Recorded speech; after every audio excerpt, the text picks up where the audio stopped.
Eso diría Uslar Pietri hoy. Diría, amigos invisibles, esto fue el podcast de Globovisión, extraordinario en esta oportunidad. Así que muchas gracias, Bernardo, muchas gracias, Yesenia, Rosa, todo el equipo, que me han dado la inmensa oportunidad de hablarle a los venezolanos.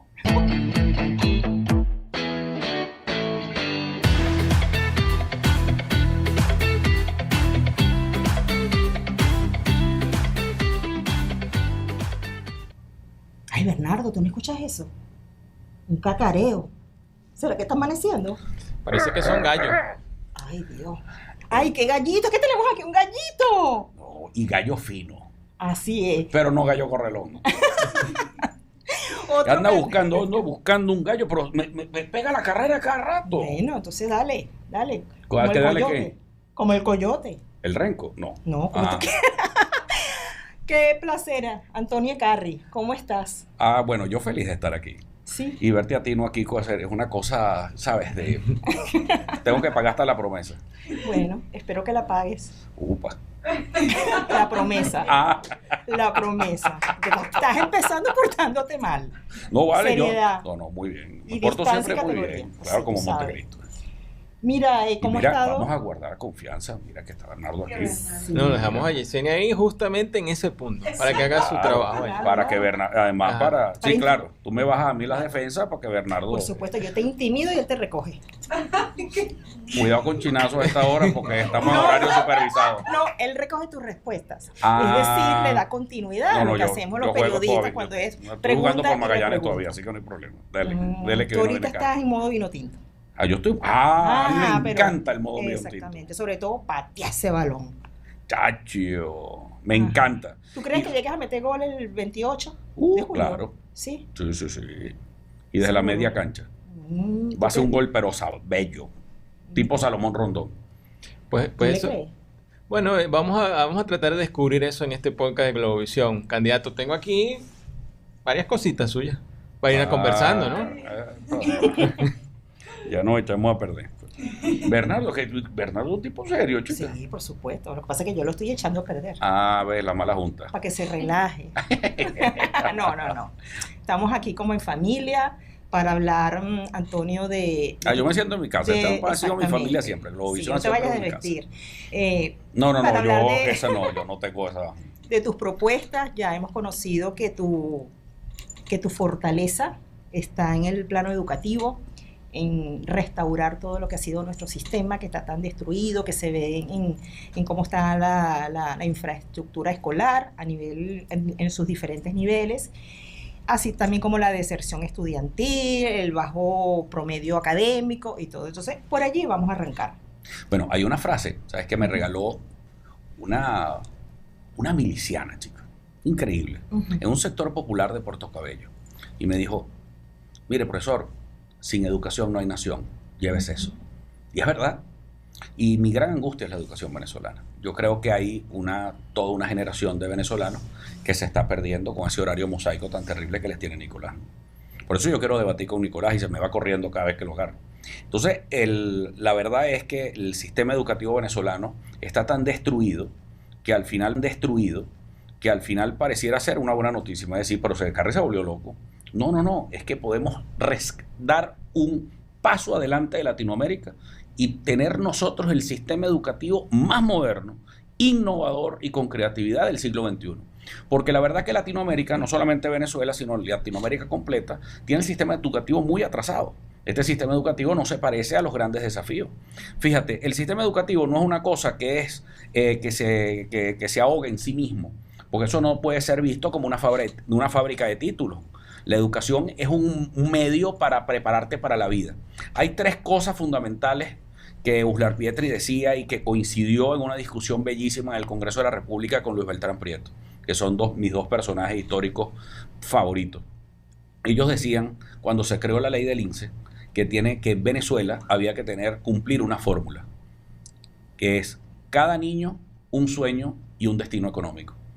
Fíjate, y para eso debe servir la educación. Y en mi gobierno lo vamos a hacer así. Me va a decir, bueno, pero eso es una cosa de un ministro de educación. No. Eso tiene que ser del presidente. ¿Por qué? Porque la educación es todo. Eso es una vía transversal. Por eso le hemos puesto a mi plan la nueva Venezuela. ¿Y la nueva Venezuela qué significa? tiene 4 pilares. Ese pilar es inversión, educación, producción y empleo. Pero nosotros no vamos a tener una economía productiva, no vamos a tener buenos salarios. La economía no se va a desarrollar si no está la educación presente. Entonces, para mí la educación es el sitio donde el niño venezolano, el joven venezolano, el adulto venezolano, el abuelo venezolano va a romper con la pobreza. Porque cuando tú atraviesas una nueva escuela bella, diseñada, tienes que ver lo que voy a presentar. Va a ser espectacular. Es el concepto de la nueva escuela venezolana. Que cuando un niño atraviesa esa puerta, lo que se va a encontrar es un mundo espectacular de tecnología, de innovación, que ya no es esa vieja escuela que tiene más de 200 años y es igual, que es un profesor con una cátedra, que es con esa tarimita, y luego unos pupitres y una gente escuchando. No. Es una cosa mucho más interactiva, es una escuela al revés, donde tú puedes recibir las clases hasta con inteligencia artificial, pero el maestro tiene un rol de acompañamiento en la conducta, en el acompañamiento psicológico, en todo. Es decir, yo quiero transformar la educación venezolana de arriba abajo, porque yo estoy convencido que la educación es el nuevo sistema de seguridad social del siglo XXI. Es decir, si yo hoy, nosotros los que estamos aquí estamos estrenando un podcast, esto no existía antes. Y resulta ser que ahora todos los días tenemos que innovar. Ahora, la manera de innovar es una formulita que nos dejó Simón Rodríguez, que decía que había que aprender a aprender. Es decir, nosotros siempre tenemos que estar abiertos al aprendizaje teniendo la edad que tengamos. Si tú vas a abrir un emprendimiento, pues tú tienes que aprender. Si tú tienes que abrir tu nuevo negocio y quieres echarle pichón, pues tienes que aprender. Me pasó a mí como ejemplo. Bueno, yo tuve que reinventarme en una época de mi vida, que fundé mi empresa, una empresa de consultoría financiera, y yo no sabía nada de trading en el mercado de divisas. Y bueno, y me tuve que poner a estudiar cómo se hacía trading. Y estudiar las diversas economías del mundo para cuando tú recomiendas invertir en una moneda o en otra. Y esos estudios que están alrededor, bueno, tenía que estudiar y ya tenía 44 años y tuve que reinventarme por completo. Candidato, antes de seguir hablando de sus propuestas, tenemos, digamos que una especie de juego en la mesa. Hay unas tarjetas allí con unas palabras clave. Usted va a escoger... Ah, es el tarot. Sí. Mira, usted va a escoger una, nos la va a pasar. Ajá. Y vemos qué respuesta sale de allí. Vamos a ver. Que no veas la Exacto. Era como que decía. Dale, pues. Tim Marín. ¡Pum! Ajá. Vamos a ver esta. Ajá. ¡Ya!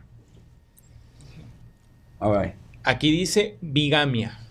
Ay, ¿Qué rápido, pasa cuando pues. usted escucha esta palabra? Oye, bueno, cuando yo veo bigamia, yo veo falsedad. Bigamia es como jugar un doble juego.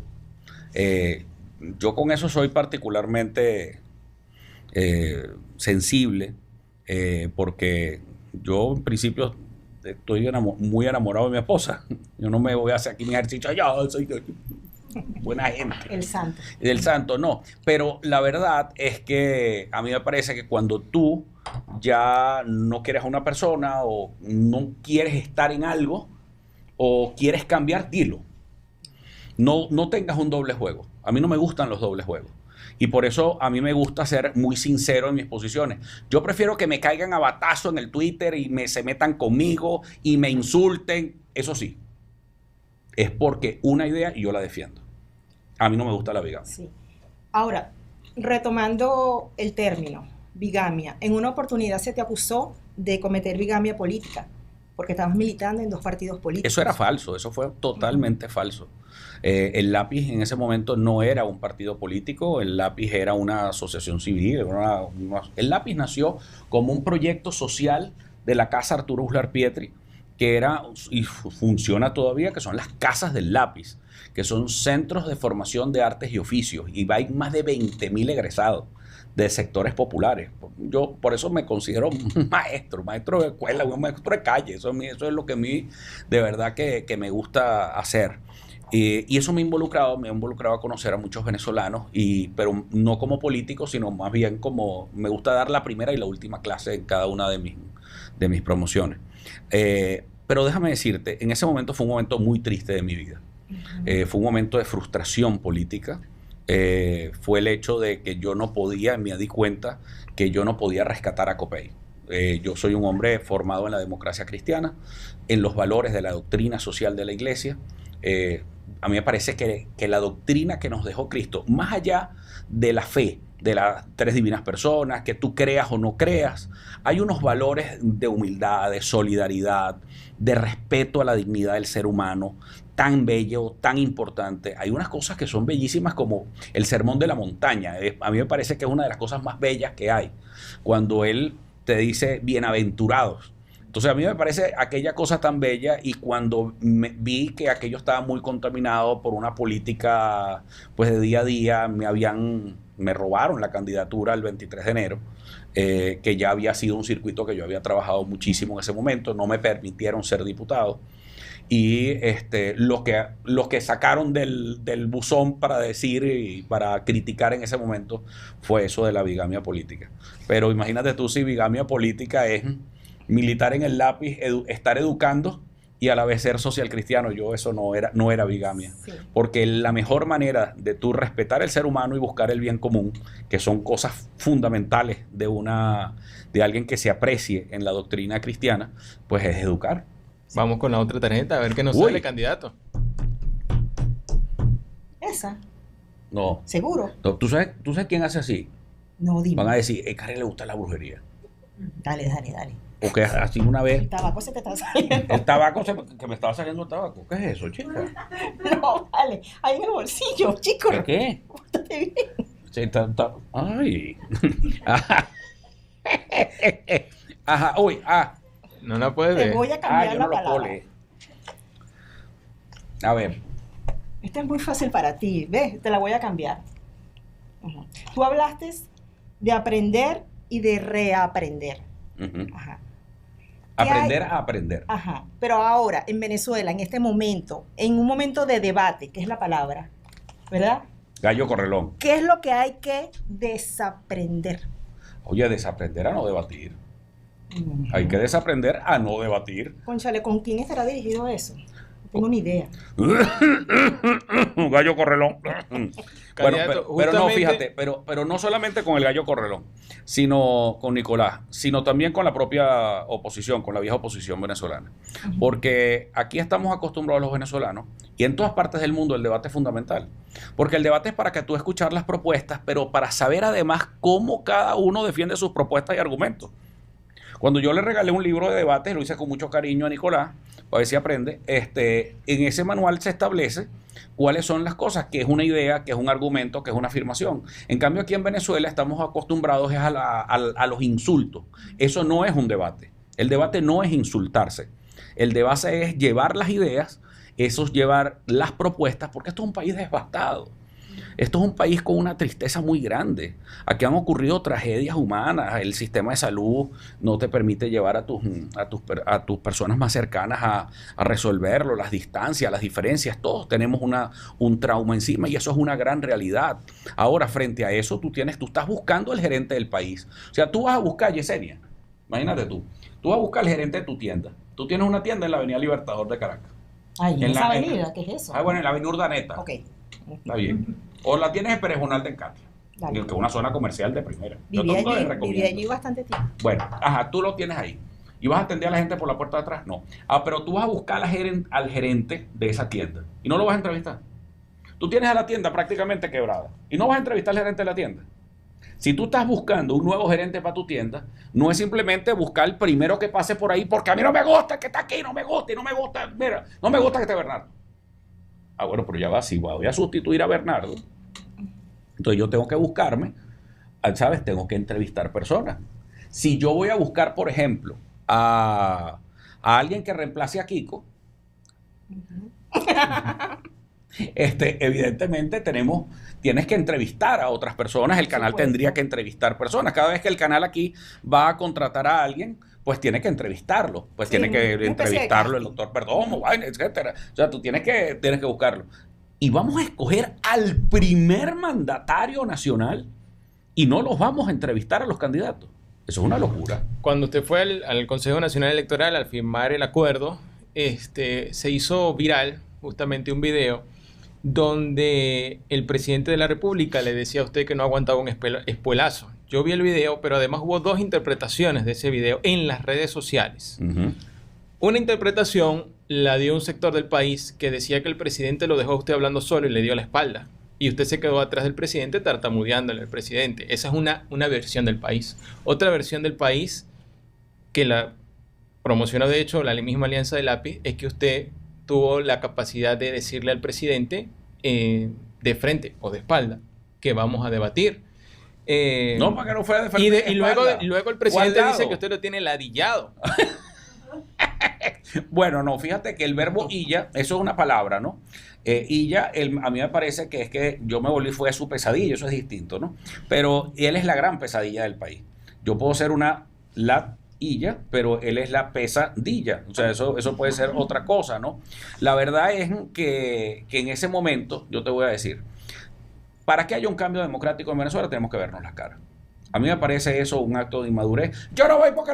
Pero ya va, espérate un momentico. Pero si lo que dice el Acuerdo de Caracas es lo que mismo ve lo que dice el Acuerdo de Barbados. Ah, pero yo soy un traidor si voy a firmar en el CNE, pero si tú firmas delante de los americanos en el Acuerdo de Barbados, entonces sí no eres traidor. Pero Dios mío, ¿por qué nos volvimos locos? No, mira, aquí si hay un cambio democrático en Venezuela es porque nos comenzamos a ver las caras. En la historia de este país es muy claro. Mira, hay una experiencia de un personaje estupendo de nuestra historia, que es Rómulo Betancourt. Rómulo Betancourt tuvo una época de errores y una época de aciertos. Uh-huh. Una época de errores cuando tumbó a Medina. Y entonces se comenzó a perseguir y le quitó la casa a Uslar Pietri y bueno, y se metió con el alto mando militar y raspó a todo el alto mando militar. Ay, ¿qué le pasó a Betancourt después? Que se le cayó el gobierno de Gallego y 10 años de dictadura. Ah, pero después del año 58, cuando regresa Betancourt, bueno, lo primero que hace es entenderse y verse la cara con todo el mundo. Nosotros tuvimos democracia y una democracia por años que yo creo que además fueron los primeros 20 años de la democracia, fueron muy sólidas y muy ricas. ¿Por qué? Porque tenías a Betancourt al lado de Uslar Pietri, que eran hombres que tenían unas diferencias profundas, donde Uslar, como ministro del Interior, había autorizado la legalización de ADE y ADE después le devolvió eso con un golpe de Estado. Pero fue el voto fundamental en el Senado para que el gobierno de Betancourt pudiera actuar. Uslar se lo devolvió, no había una revancha política. Es que en Venezuela, si nosotros acabamos con la revancha, viene la inversión. Claro. Mira, ese ejemplo que pones de Rómulo Betancourt es similar al de Hugo Chávez. Sí, claro. Claro, porque Hugo Chávez es un personaje que a lo largo de la historia, por supuesto, yo fui un crítico de Hugo Chávez, pero hay cosas que tengo que reconocer de Hugo Chávez. Su solidaridad con los más pobres. El hecho de que le sembró esperanza a mucha gente. Eso es una verdad. Y el chavismo se convirtió en que es un grave error de sectores de la oposición de comparar al chavismo con el perejimenismo. Uh-huh. Pero para responder a tu pregunta, pues me fui por la tangente. Se me fue por la historia. Sí, me fui por la historia, pues es que el tema me apasiona, ¿no? Uh-huh. Por el tema de por qué estábamos sentados ahí. ¿El presidente le dio la espalda y lo ignoró? ¿O no, el presidente déjame decirte que la mayor parte de ese acto, que fue el 96%, sería para mí un desafuero si yo dijera hoy, el presidente me dio la espalda, no sé. O también fuera un desafuero decir que fue una burla mía o un vacile entregarle a Maduro y dejarlo picado porque le entregué un manual de debate para que fuera a estudiar. Eso sí, pero eso es secundario. Yo la verdad que estaba muerto de la risa era porque le había entregado el libro del debate y me quedé como, no es que era... Yo lo que estaba ahí era yo me ponía la risa porque él llevaba su libro y esa es la verdad de lo que había pasado. Él llevaba su libro de debate y yo estaba muerto de la risa. Era porque las cámaras lo estaban enfocando a él con el libro del debate. Pero eso fue lo que a mí me dio risa. Pero el 95% del evento fue un evento donde Nicolás Maduro estaba sentado al lado de Antonio Carr. Y eso es un hecho que en la historia de Venezuela y que en la Venezuela actual, bueno, yo le doy mucha importancia. Pues yo reconozco al que tengo al lado. Y me hubiese encantado tener al lado a Edmundo González. Me hubiese encantado, además, tenerlo. Lo ideal es que hubiesen estado todos. Claro. Todos los candidatos que van a estar en la contienda del 28 de julio. Porque si tú no te ves las caras, ¿cómo vas a reconciliar el país? Eso es como que si yo estoy diciendo, Yesenia, tenemos que reconciliarnos tú y yo. Ah, pero no nos vemos. El que se quiere reconciliar, ¿se ve o no se ve? Tiene que verse las caras. Comunicarse. Tienen que comunicarse.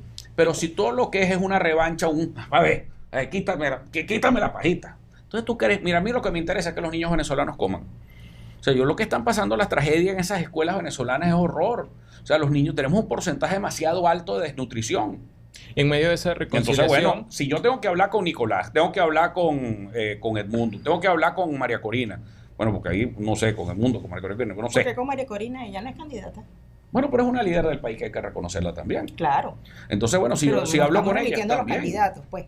Y entre los candidatos, a mí me encantaría hablar con Edmundo González también. Y en medio de esa reconciliación, candidato, en abril usted fue tendencia porque Fuerza Vecinal le prestó su apoyo, pero una serie de alcaldes o de representantes de Fuerza Vecinal le dieron la espalda al partido porque ellos decían, con la propuesta justamente de María Corina Machado o Edmundo González. ¿Se reconciliaría usted con los que en este momento lo hicieron tendencia en redes sociales o pusieron sobre la mesa el Pero tema? si eso es un momento emocional, los venezolanos nos gritamos y nos decimos de todo en un Caracas Magallanes, pero después de salir de ahí nos tomamos una cerveza y pasó todo. O sea, eso es yo lo que quisiera, es que volviéramos a la normalidad. Porque es que no puede ser, que es que entonces no nos tratamos, pero aquí ha habido demasiada hipocresía. Mira, aquí hay demasiada hipocresía en Venezuela, porque es que resulta que hay gente que dice que no se trata y es mentira, que en la puerta de atrás se tratan y se hablan. Entonces resulta que aquí hay dirigentes opositores que les encanta decir que ¿por qué Carri fue para allá? Y Carri se sentó ahí, ¿por qué Carri iba para allá? Y resulta ser que se la pasan por la puerta de atrás a Miraflores tratando de hablar con Nicolás, con Jorge Rodríguez. Eso es una vergüenza. Y ahí es donde se pierde el respeto. Y pierde el respeto de la propia gente, la credibilidad. Por eso la gente no cree en ninguno de los dos. Y yo represento, fíjate, y yo quiero aclarar eso aquí en este podcast. Yo no estoy buscando quitarle votos ni a Edmundo ni a Nicolás. Yo quiero buscar a esos venezolanos que, al igual que yo, no les gusta ni el PSUV ni la MUD. Es decir, se decepcionaron. Primero hay unos que nunca han votado y que no les gusta ni la política tradicional, ni creen que el señor Edmundo González tenga la energía o la fuerza para manejar este país, y que no creen en Nicolás Maduro. Bueno, y tienen la opción de votar por Antonio Encarni.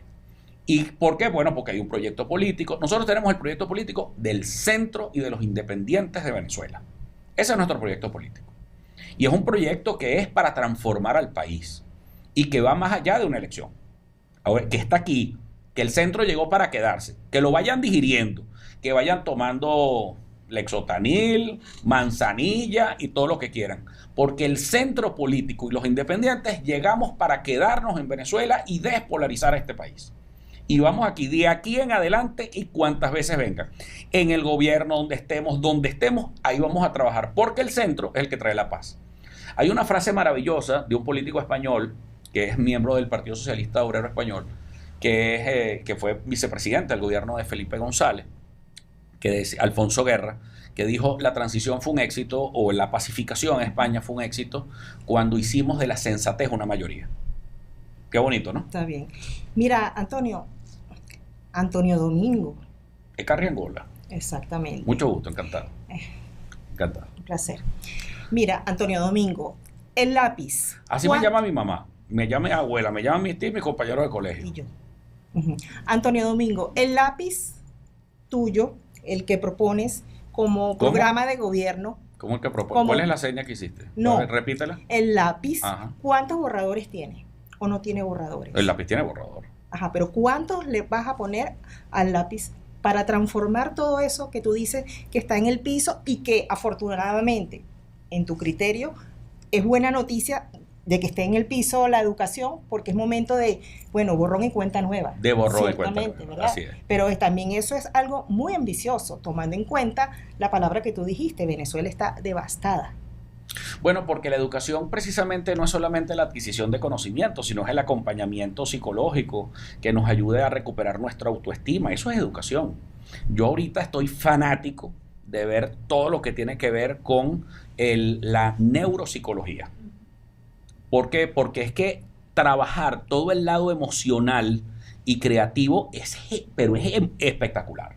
Porque eso es lo que nos va a sacar a nosotros de la pobreza. A nosotros nos va a sacar la pobreza si la gente repite como un lorito en una escuela.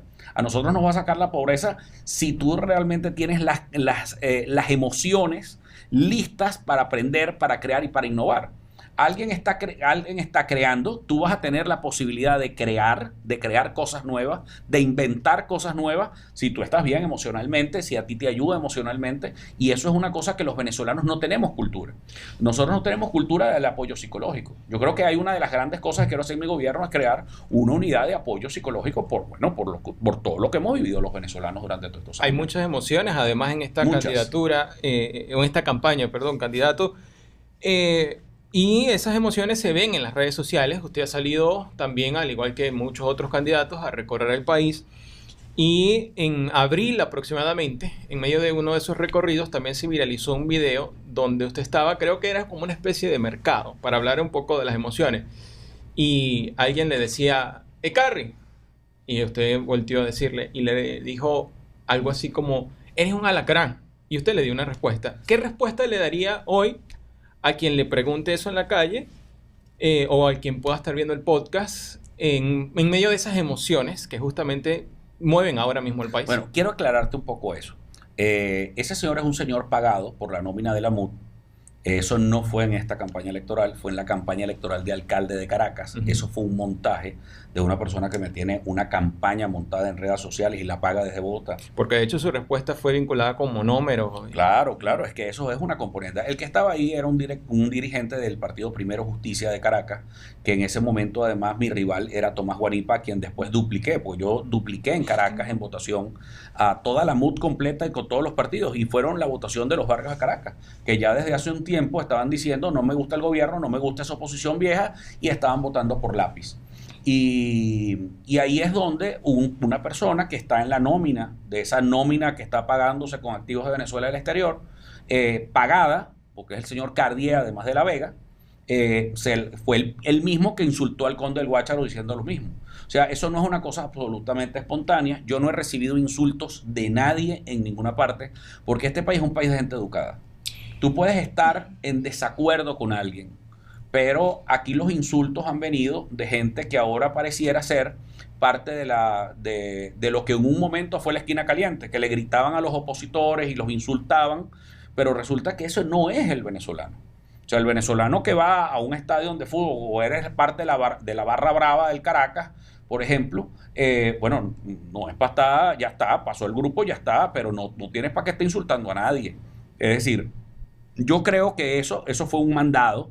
O sea, yo si lo tuviera enfrente hubiese tomado otras medidas, porque cuando yo lo vi pasar era un dirigente de un partido político, por eso es que lo saludo.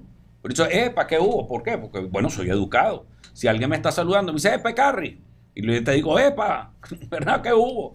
Tú puedes ser ADECO, del PSUV, miembro de un colectivo, porque además recuerda que yo estoy acostumbrado a hacer campaña en los sectores más duros y de mayor rudeza política y en los peores momentos. Yo fui candidato contra Robert Serra en el 2010, en el 23 de enero, y tenía que lidiar con los grupos armados y más bien me hice amigo de muchos de ellos. O sea, amigo en el sentido de que al final somos venezolanos y entonces nos entendíamos, y entonces resulta que la mamá de uno de ellos estaba en un programa en la Casa del Lápiz, entonces después de repente yo me asusto porque lo veo en una graduación. Yo dije, bueno, este tipo viene a matarme, y no, a matarse no, venía a la graduación de la mamá. Pero esa es Venezuela. Entonces, lamentablemente, se han utilizado elementos de los partidos para ir a... Eso se lo hicieron a Benjamín Raucedo, en la misma persona en La Vega también. Pero el pueblo venezolano, ¿qué le respondería a usted para transmitir esa emocionalidad? Ahora que estamos en una campaña, mire, de gallos, de alacranes, de vampiros. Esto es una campaña, particularmente de gallos. ¿Qué le respondería a usted? Usted es el gallo Sambo, el gallo Correlón, el alacrán, el vampiro. ¿Qué le dice usted? No a esa persona. El gallo Correlón es Nicolás, que no me quiere aceptar el debate. No, por eso le pregunto, ¿en dónde se ubica Antonio Carry en este momento? ¿En qué especie animal? ¿En qué especie animal? Yo no lo digo así, pero eso la tenemos a ella. El gallo Sambo. Mira, yo soy el gallo Sambo. Bueno, pero mira, yo la verdad que frente a una respuesta como esa es la Venezuela que yo quiero superar. Esa es la Venezuela que no... Primero, a mí me parece que es una Venezuela artificial. Porque el verdadero venezolano no quiere pleito ya. Venezuela se cansó de los pleitos. Tú puedes tener toda la emocionalidad del mundo, pero el venezolano promedio, general, lo que quiere es echar su negocio para adelante y no quiere que sigamos en el tema de la insultadera y la venganza. Yo sé que si llega a un sector va a vengarse del otro y el otro le va a pasar factura al otro y el otro le pone preso al otro y el otro entonces se venga del otro. Eso tenemos que superarlo en Venezuela. Por eso existe el lápiz, precisamente para superar ese tipo de cosas. Yo te pudiera decir que yo pudiera tener dirigentes, tú sabes que además, Yesenia, además tú lo sabes, que tenemos dirigentes de lápiz populares en todas partes y con unas ganas de comerse a cualquiera. Pero muchas veces les he dicho, mira, va fulano de tal para el cementerio. ¿Qué le vamos a hacer? No me toca fulano. No me toque a nadie. Usted más bien va a cuidar de que no le pase nada.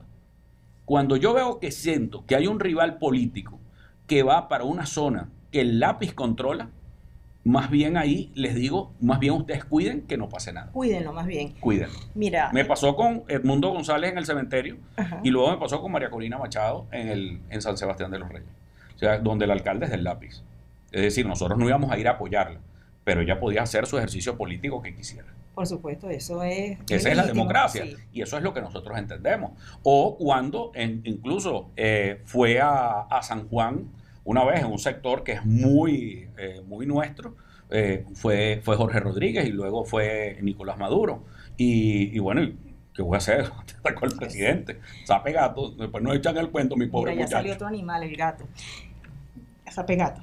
Sape gato. Mira, entre la izquierda y la derecha tienes que agarrar una carta. ¿La izquierda o la derecha? Ay, no, vale, bueno. no, buscan un centro. Va a ver el café, mire. No, Vamos a ponerlas así. Dale, pues. Entonces No, tú pero esas está- así, las pasas por el centro las dos Cole, para que puedan convivir. perfecto. Ajá, y entonces agarramos esto. Ajá. Vamos a ver. Hablando de la especie animal pataruco.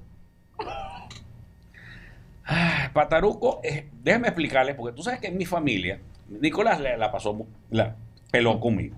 Porque es que resulta que yo tengo tíos galleros. Yo tengo muchos primos que son galleros. Los Ecarri, son galleros. O sea, tenía primos, tíos, toda mi vida estuve muy cerca de las galleras. Incluso en Caracas, siendo candidato a diputado, en el 2010 comencé a descubrir que habían unas galleras espectaculares. En el propio centro de Caracas, ¿tú crees que hay una gallera? Hay una gallera en el centro de Caracas.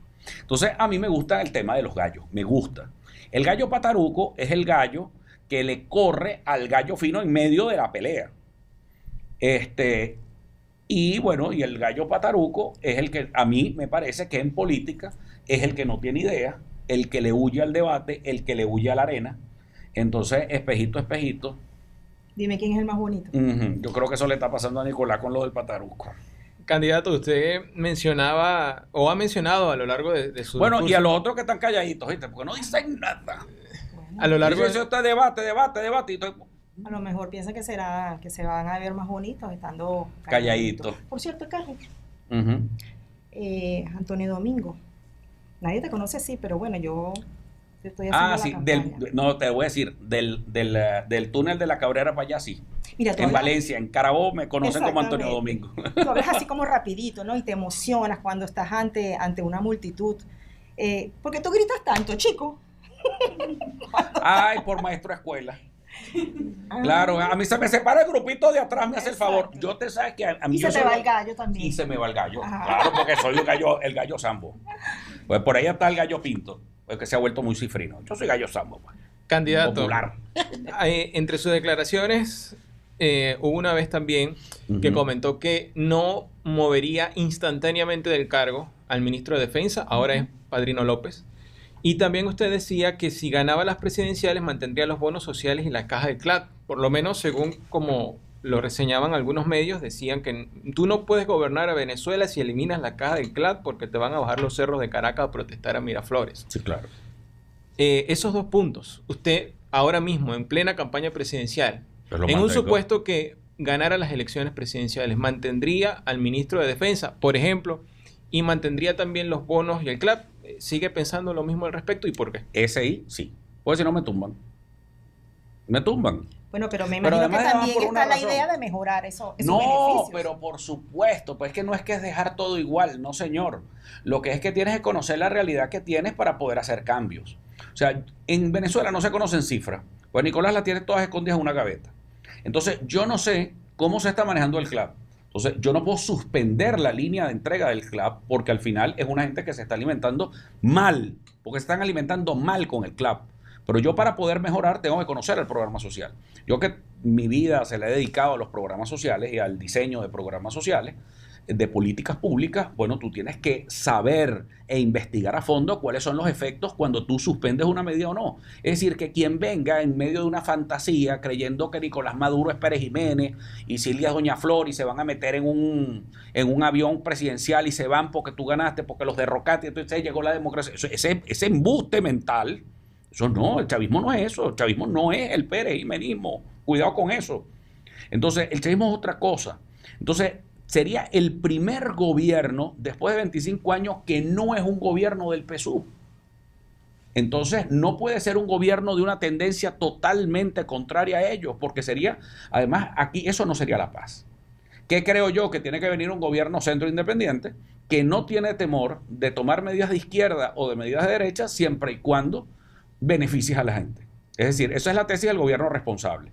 No me importa si tengo que echar cuento de una medida o puedo echar mano de la otra medida, total de que seguir adelante. El caso militar, yo lo que estoy respetando es la doctrina del presidente Betancourt cuando llegó luego de Pérez Jiménez. Y eso se respetó durante todos los gobiernos, incluso lo respetó Hugo Chávez. Hugo Chávez hizo cambios en la estructura militar, siendo él militar y conociendo él la Fuerza Armada, pero los hizo desde el punto de vista evolutivo, poco a poco.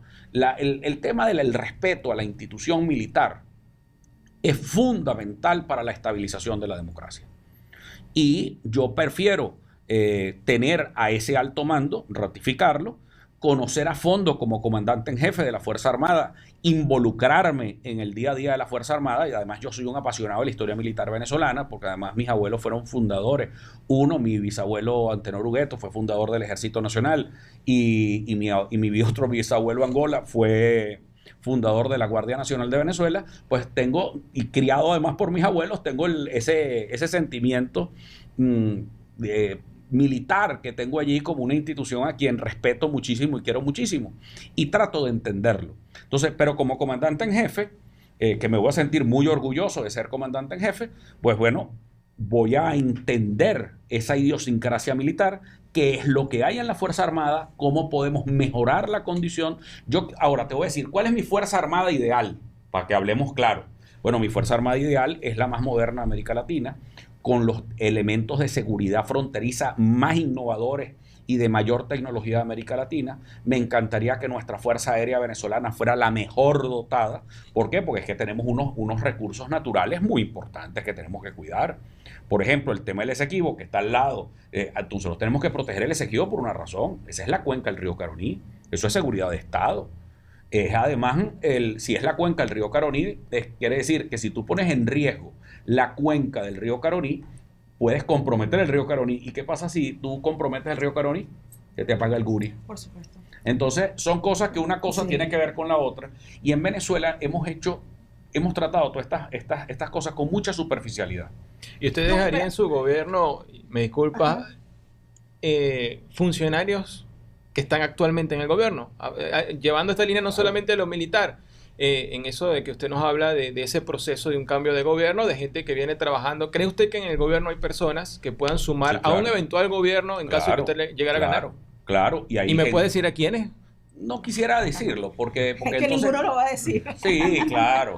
Porque además se pueden perjudicar, pueden decir, ese tiene un secreto con Ecarri, tiene uno conspiré con Ecarri. Pero es que quien llegue a la presidencia de la República y quiera votar a todo el mundo va a cometer un gravísimo error y va a desestabilizar al país, y ese no es el camino.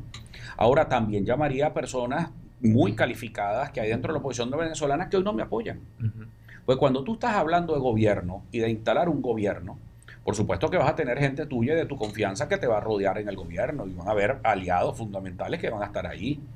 Pero yo te voy a decir algo, yo llamaría también a personas que hoy son parte de la oposición, que pudieran ayudarme muchísimo en temas económicos, en temas de promoción de inversiones. Por eso quien llegue simplemente con ese criterio de quítate tú para ponerme yo, para ponerme mis intereses, para ponerme mis cosas, no está queriendo a Venezuela. Pues querer a Venezuela es buscarte a las personas más calificadas para que asuman la función pública. Porque yo no creo en la eliminación del Estado. Yo no creo en eso.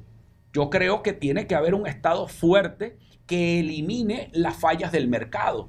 Pero tengo que tener un mercado fuerte también.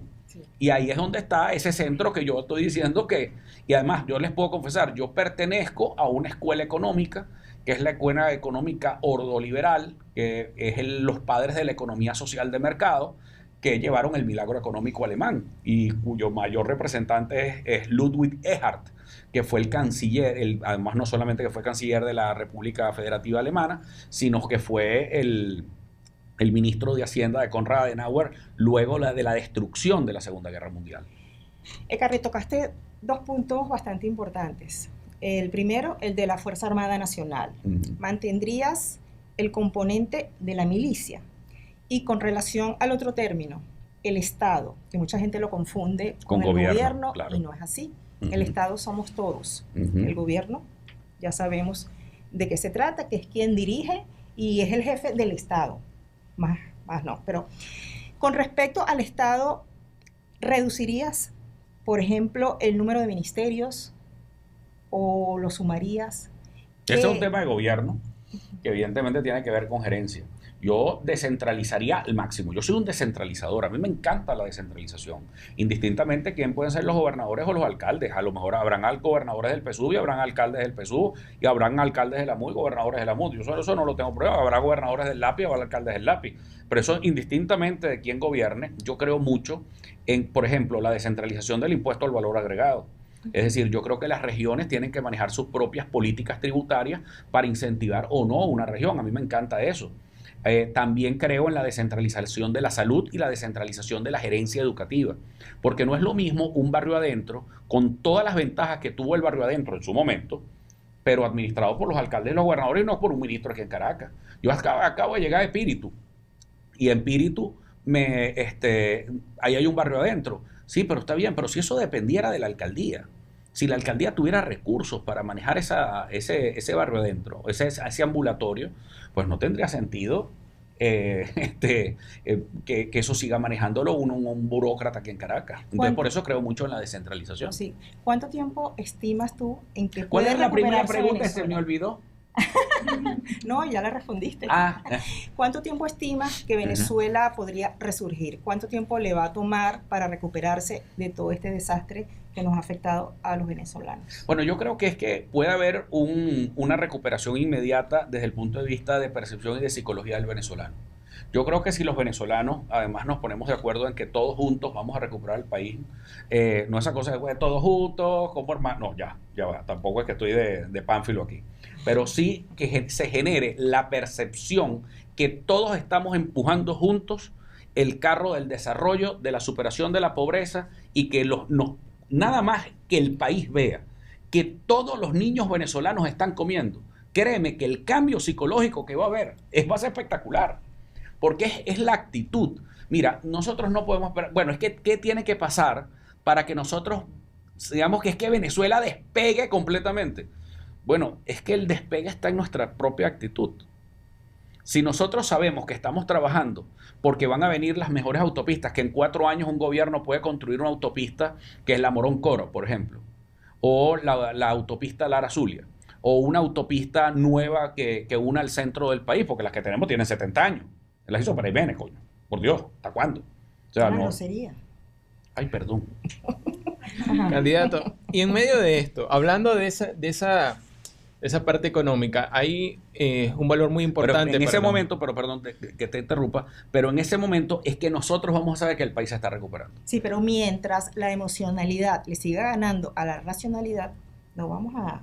Es que tiene que ir de las Claro, tienen que ir de la mano porque ambas dos. se complementan. Lo que es la emocionalidad positiva. Claro. Porque si es la emocionalidad negativa, lo que vamos es directo a un conflicto. Y vamos a una guerra y a la pobreza. Y guerra ya la pobreza. Y sobre todo cuando esa emoción, que hoy puede ser instantánea, se convierte en un sentimiento. Y ese sentimiento, que es el que ha prevalecido durante tanto tiempo, que es el odio, la enemistad, la confrontación. No. Y además, fíjate, los venezolanos, el día que los venezolanos entendamos, así como estábamos todos en el momento en que juega la Vinotinto, que sabemos que estamos todos empujando al equipo, que está María Corina, que está Maduro, que estoy yo, que está Edmundo, que está todos, que está Luis Eduardo, que está todos, la verdad, que cualquiera que estén ahí y todos los factores políticos del país estamos viendo, todos estamos apostando a la Vinotinto. Oye, o cuando tú te sientes orgulloso de que una marca de ron o una marca de cerveza te la consigues en todas partes del mundo y es venezolana. No. Cuando hay ese sentimiento de venezolanidad que tenemos que rescatar entre todos, ahí comienza el cambio. Por eso el próximo presidente tiene que ser un presidente que llame a eso, no llame a la separación, ni a la división, ni a la venganza, porque esos sentimientos son sumamente negativos y la venganza es igual a pobreza. Candidato, en medio de esa recuperación económica de la cual se habla, hay un valor importante del cual usted también ha comentado y es Citgo. Usted dijo que le gustaría discutir con Edmundo González el tema de Citgo, pero más allá de eso, dice que porque él representa a quienes actúan en nombre de Venezuela en Citgo y que le deben una explicación al país. ¿Quiénes son esos a los que él representa? Bueno, el interinato que todavía está vivo, que es una Su cosa papá insólita. formó parte de ese equipo de vuelo. Claro, Pero en ese punto, candidato, ¿conversa usted con su papá sobre esto? ¿Qué le dice él de su candidatura? Pero ¿qué también le dice él sobre todo esto de Citgo? O sea, ¿qué logran conversar? Ya entrando un poquito a la parte política, pero también un poquito a la parte personal, familiar, porque... Bueno, su papá es un reconocido diplomático y político también del país. Entonces, ¿qué le dice él? Que, según reseñaron medios internacionales, en su momento también fue parte de ese interinato al que usted dice que le debe una explicación al país. Sí, fíjate, mi papá fue embajador de Guaidó y no era embajador, sino era el representante, y así lo reconoció el gobierno de España, y así él se comportó como representante de la Asamblea del 2015 ante el Reino de España. Y así lo reconoció el gobierno español, no como un embajador titular de Venezuela, sino como representante. Ahí él no fue un hombre ni que buscó sanciones, ni que buscó nada de eso, y lo puedes buscar y googlearlo para arriba y para abajo, porque lo buscaron a él por la amistad y la relación que él ha tenido toda la vida con el PSOE, con el Partido Socialista Obrero Español. Y él lo que se convirtió ahí fue en una especie de defensor de la migración venezolana. Consiguió, por ejemplo, que los venezolanos pudieran tener el canje de las licencias de conducir. Son cosas que hizo él estando allí.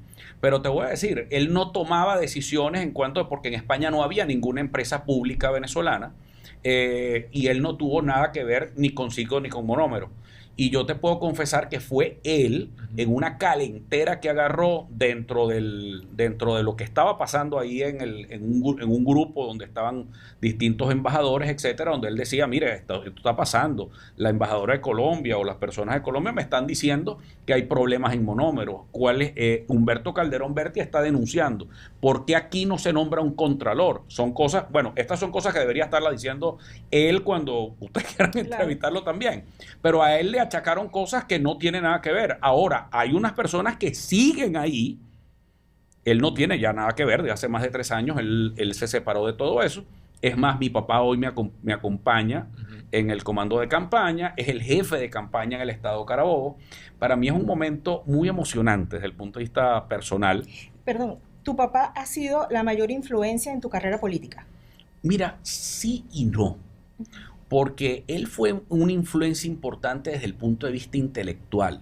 Es decir, el ejemplo que mi papá siempre me dio del amor a los libros, del amor a la educación, de la solidaridad con los más pobres, de que éramos niños, nos llevaba a los barrios de Valencia o a los caseríos, pues fue un dirigente de izquierda por muchos años, y luego, bueno, fue socialdemócrata como Adeco, pues y nos llevaba para todas partes desde niño. Y nos involucró mucho con esas cosas. Yo le debo demasiado a mi papá, no solamente desde el punto de vista emocional, pues la vida que me la dio, sino desde el punto de vista de formación de lo que yo soy. La pasión que tengo también prácticamente la idolatría que siento por el maestro Luis Beltrán Prieto, me la enseñó él. Sin embargo, por una circunstancia del destino, una persona que ya no está, quien quiero muchísimo, que quise muchísimo, que fue mi tío Argenis Ecarri, era alcalde de Valencia, y él me involucra con COPEI siendo yo muy joven. Y mi papá en ese momento estaba separado de Acción Democrática, y tenía diferencias con la conducción de AD en ese momento, luego de que se había ido Carlos Andrés Pérez del gobierno, y bueno, entonces fui captado por los copellanos y no por los adecos. Y lo primero que hizo mi papá fue entregarme libros de pensamiento demócrata cristiano, pues dice, usted no va a ser copellano por nada, usted va a ser copellano porque sabe de democracia cristiana. En este ámbito familiar, ¿cómo estás llevando, esto claro, es una pregunta bastante personal, pero cómo sobrellevas el hecho de que tu esposa y tus hijos no viven en Venezuela? Bueno, primero ellos se fueron, mi hijo mayor, Antonio, y hoy lo siento además como una cosa de muchísimo orgullo porque lo ha venido superando increíblemente bien. Estuvo muy atormentado por la crisis del 2016-2017. Sufría, bueno, tenía, no sufren porque tienen una especial condición del autismo. Y era necesario que ellos salieran del país en ese momento, en el 2017.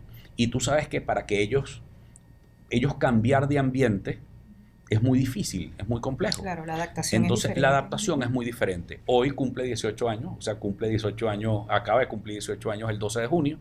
Es en diciembre vino y, por supuesto, me llenó de mucha emoción cuando él le habló a su familia del lápiz. Se puso su franela del lápiz, nadie le dijo que se pusiera la franela del lápiz y les dio un discurso. Y eso a mí, imagínate, me cautivó como tú no te puedes imaginar, ¿no? Y luego me dijo, bueno, papi, yo voy ya sé que Caracas, porque la verdad que muchas de las decisiones que hemos tomado, Wisi, que es una campeona, mi esposa, a quien amo muchísimo. María Luisa. María Luisa. Y ella, bueno, nos ha costado mucho. Sin embargo, ella es la que revisa todas mis encuestas, todos mis focus group, todas las cosas las revisa ella. Es otro de los secretos mejores guardados que he tenido siempre.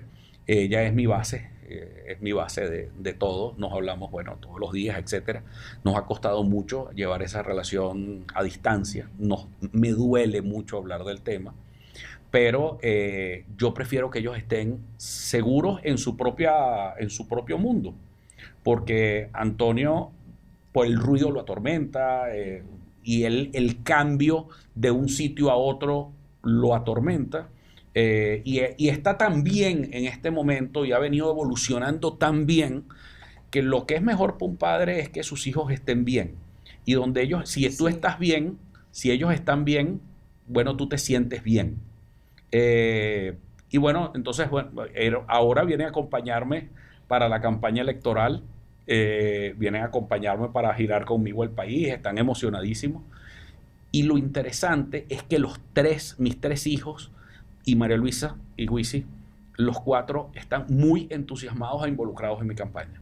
Ellos siempre son muy lapiceros desde niños, además, porque vieron al lápiz, nacieron con el lápiz, vieron el lápiz. Hay dirigentes populares a quien ellos quieren muchísimo y a veces hasta los tratan como tíos.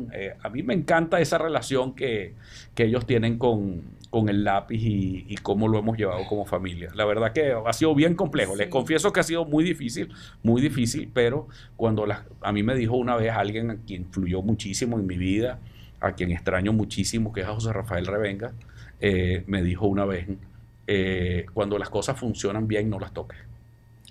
Mira, nosotros tocamos estos temas personales porque el político es un humano.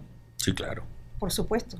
Y la gente siempre conoce, es la diatriba política. Tú me dices, yo te respondo, yo te doy un bofetón, yo te doy un golpe. Entonces, es la manera de que los políticos se acerquen a la gente, dando a conocer también sus propuestas. De allí la importancia que tiene. Fíjate que de verdad me conmoviste por eso, porque en un momento se te quebró la voz cuando estabas relatando la situación Yo soy medio llorón, les confieso. Sí, así que pero es que de verdad, yo de verdad, que no pegamos los tres y arrancamos también Candidato, a llorar. Gracias además por compartir esa parte tan personal y humana que justamente también queremos resaltar en medio de este huracán político, podríamos decir, esta campaña electoral intensa del país. Nos queda una tarjeta más para ir cerrando el podcast. Escoja a ver qué dice allí. Pero no lo puedes leer. Exacto. Como la de Miss Venezuela, la candidata. A ver. Allí dice sinergia. Uy, mucha sinergia. El país necesita mucha sinergia. Esa capacidad de generar empatías entre nosotros mismos. Eso es fundamental. Pero la sinergia y la capacidad de unir, la capacidad de crear paz, no es de tontos, no es de ¿sabes? Utopía. No es de utopía, no es de unos gafos, como viento para el techo. No, la sinergia es valentía.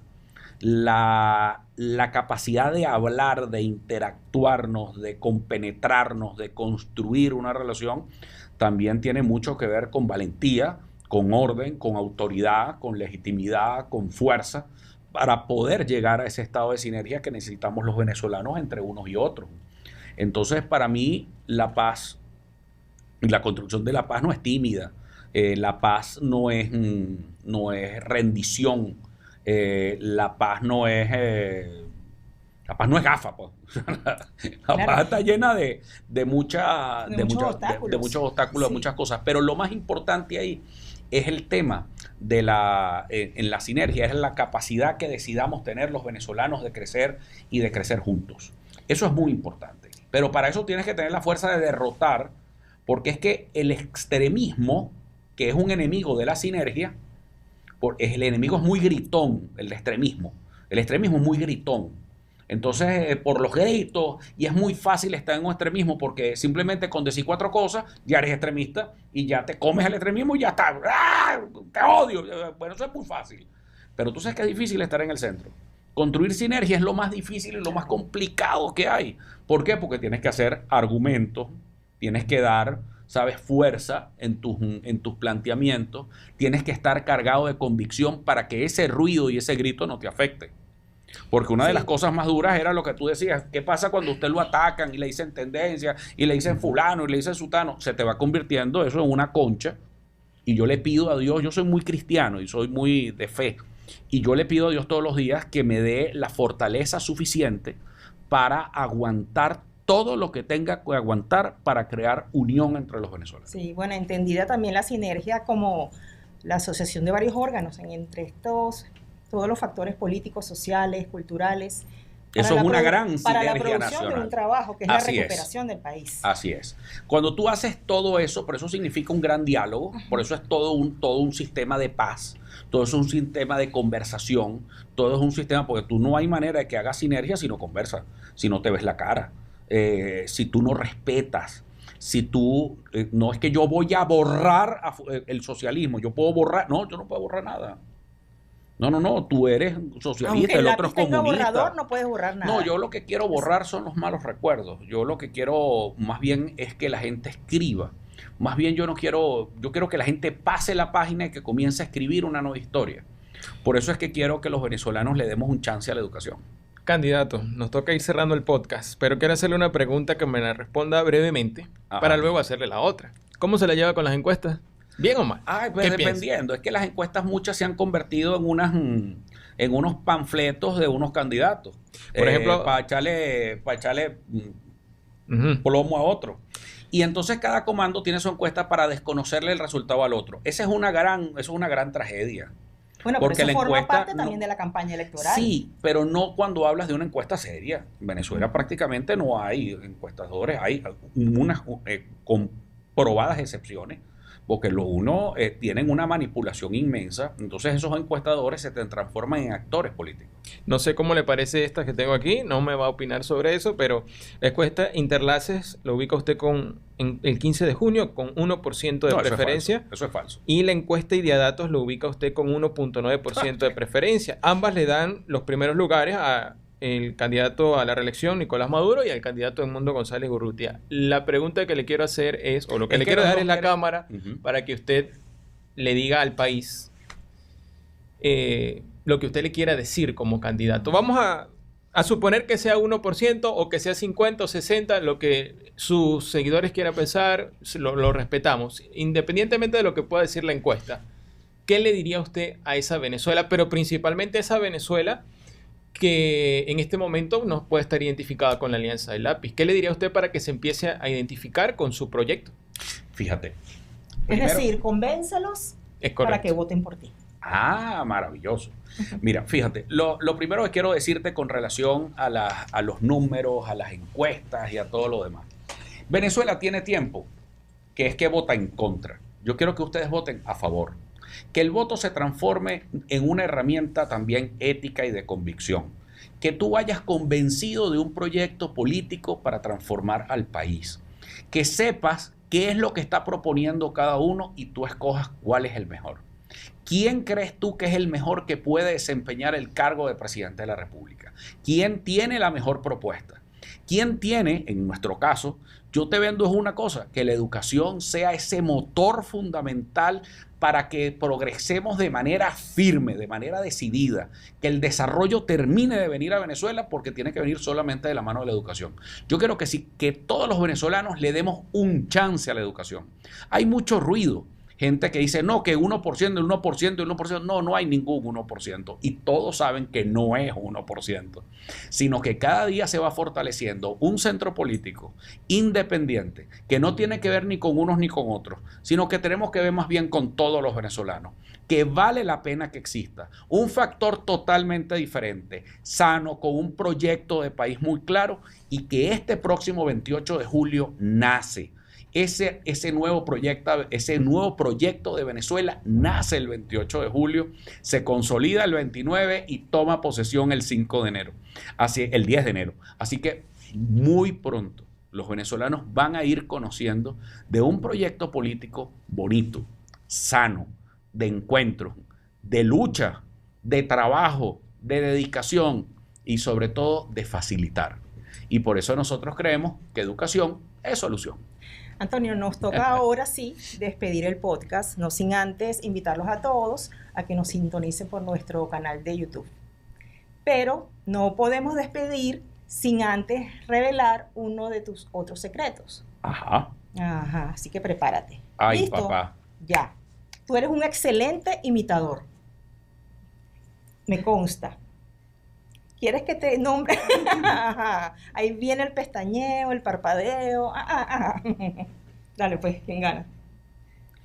Bueno, chica, yo soy un admirador, yo desde más atrás sigo mucho a Antonio, al lápiz de la educación. A mí me gusta mucho el lápiz para escribir esa nueva historia. ¿Y uno más actual?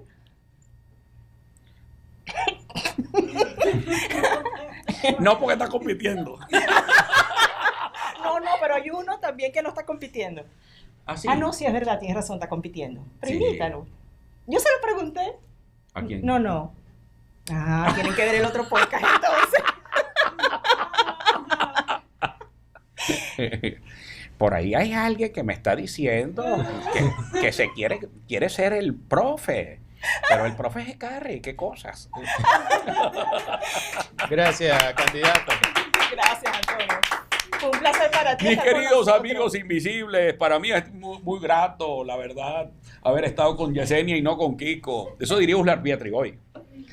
Diría, amigos invisibles, esto fue el podcast de Globovisión extraordinario en esta oportunidad. Así que muchas gracias, Bernardo, muchas gracias a Yesenia, a Rosa, a todo el equipo, que me han dado la inmensa oportunidad de hablarle a los venezolanos. Así que hasta la próxima.